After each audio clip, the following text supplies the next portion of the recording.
দেখুন পরিচর্যার অভাবে কীভাবে আজুয়া খেজুরগুলো নষ্ট হয়ে যাচ্ছে। আজুয়া খেজুর নিতে হলে আসলে গাছ থেকে শুরু থেকে অনেক পরিশ্রম দিতে হয়। অনেক শ্রমের পর আজুয়া খেজুরগুলো আসলে তৈরি হয়। আর এই গাছটি আসলে ওরকমভাবে কেউ যত্ন করে নাই।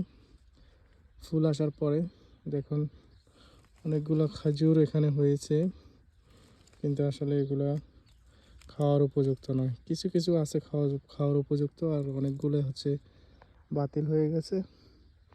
দেখতে পাচ্ছেন এই যে আজুয়া খেজুর,